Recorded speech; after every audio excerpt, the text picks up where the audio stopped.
So the first thing that I want to do is, since I'm making my own project, I'm going to go new project. And what for this specific project I want to do is I want to go to print, and I want to make sure it's on A4 and in landscape position. You can change it to portrait right here or to landscape. Your computers will start your DPI, which is dots per inch, at 300. That is a crazy amount of dots per inch for this project, so I want you to lower it to 70. Again, this will be all in the instructions, so I know this is a lot of information coming out to you right now, but you want to make sure that's at 70. And I'm going to press create, and I have my canvas. Okay? Now, what I want to do is I want to get the color of my background. I'm going to go blue. And when I chose blue, I want to go the furthest out from blue that I can. I'm going to pick up here, maybe to like right here where there's a little faint of blue in it.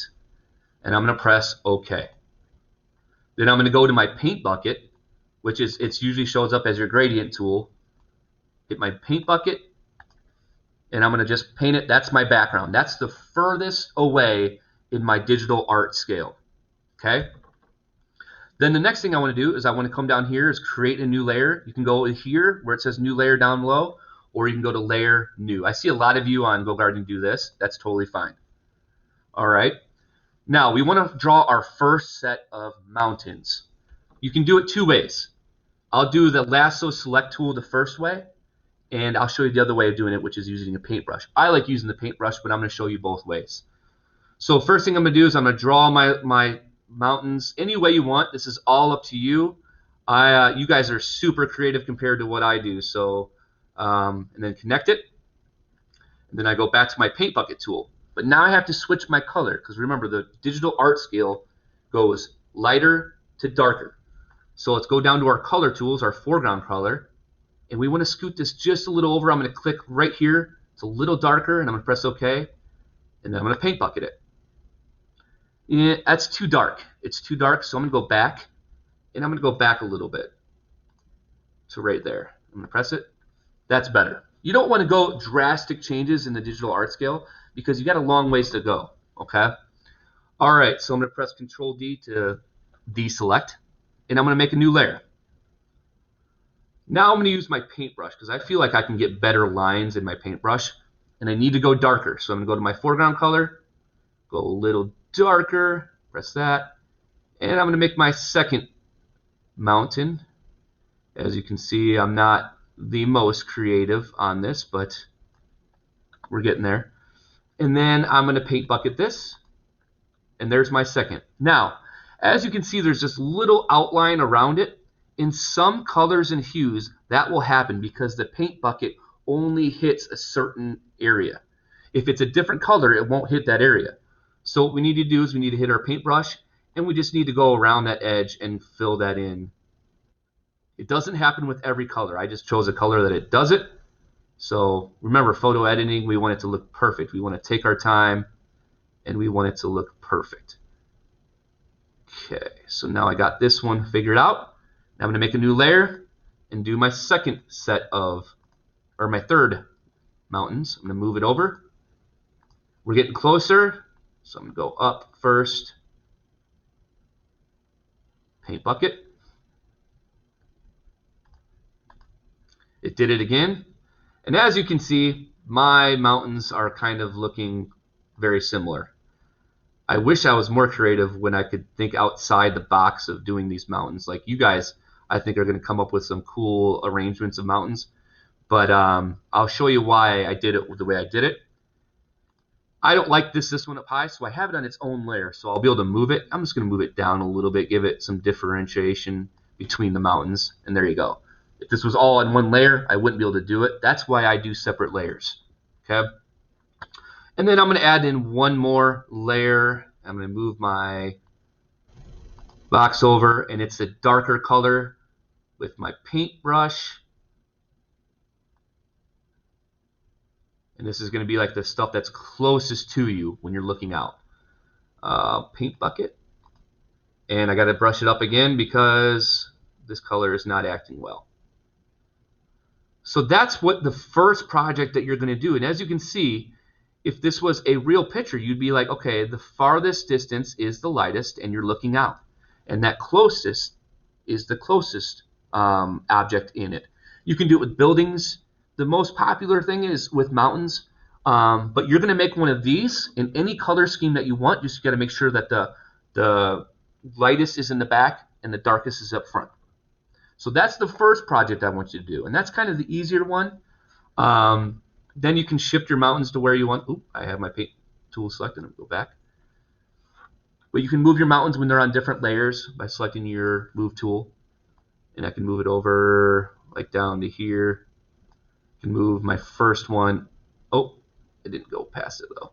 I like using the paintbrush. You guys can use the lasso select or paintbrush. It's either up to you. Is there any questions on that project? This is like kind of the introductory to the digital art skill to when we modify a real picture. Do any of you have questions on that?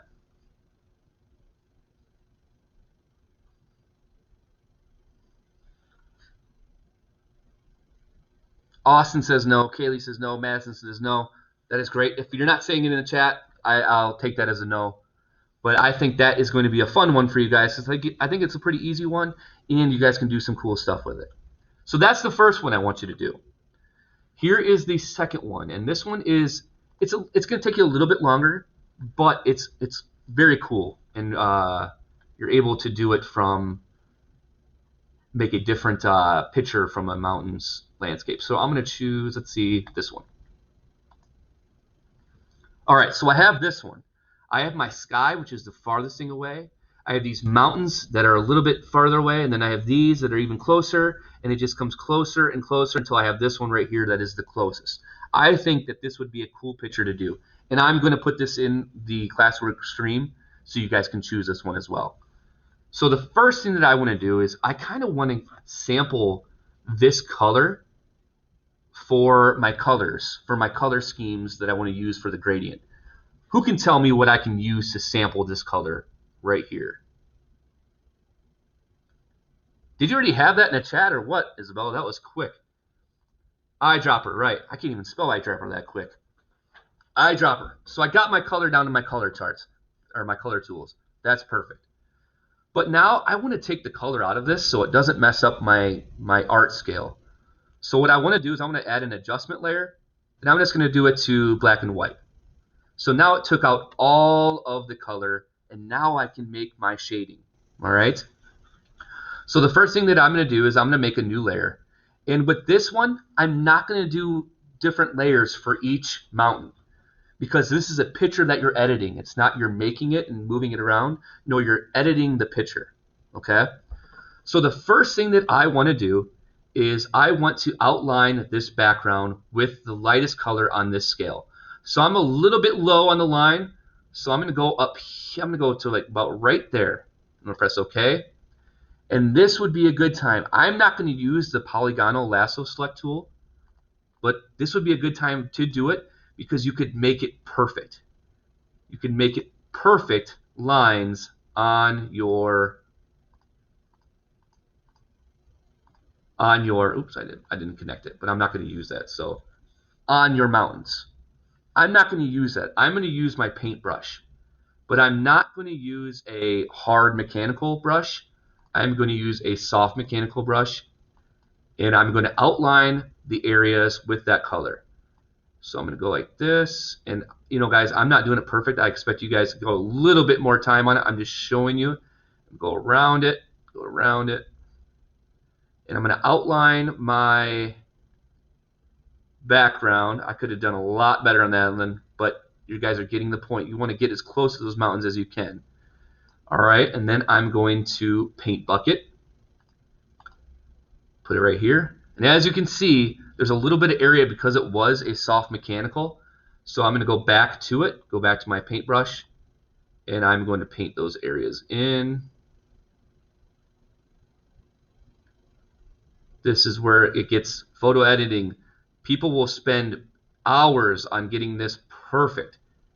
And that's what you want to do. You want to aim so it wasn't ever touched.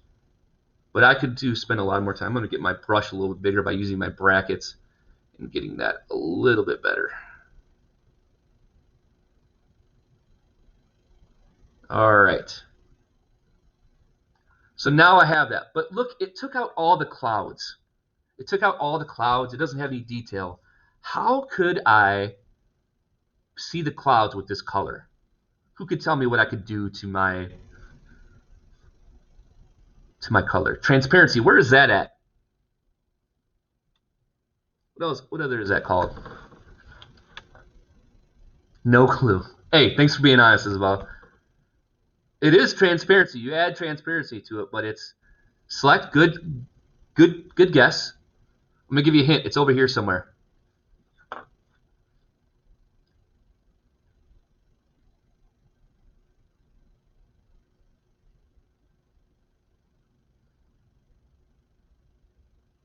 The fill thing.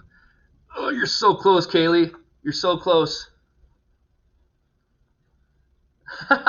Now we're just guessing buttons over here. No, guys, remember opacity. Opacity is the amount that you can see through what you just did down. So I can go all the way transparent, or I can bring it up a little bit to about right there, and I can still see the clouds. So remember, opacity is transparency. So Isabella, you had it, but it's transparency, okay? So now what I want to do is I want to go to the next one. I'm going to use my lasso select tool, not my polygonal, but my lasso select tool. And I'm going to just draw out the other mountain. Again, this is where you'd want to take your time, maybe use the polygonal tool for that. And I'm going to switch my colors over a little bit, make it a little bit darker, and that's too dark. A little bit darker right there. And I'm going to paint bucket it. There. Now, I'm going to Control D.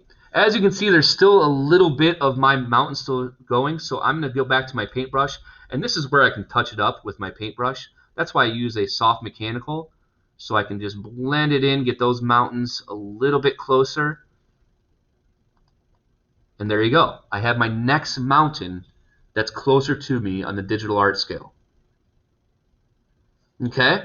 So now, this is all your perception. This project is all about your perception on these mountains.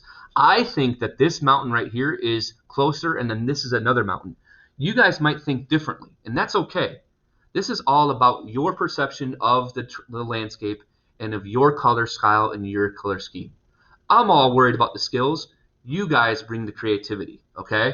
So what I'm going to do is you're going to fill in all the rest of these mountains using your lasso select tool, your polygonal lasso select tool, or your paintbrush, and you're going to make them darker as you come in by using your foreground color and going darker and darker and darker.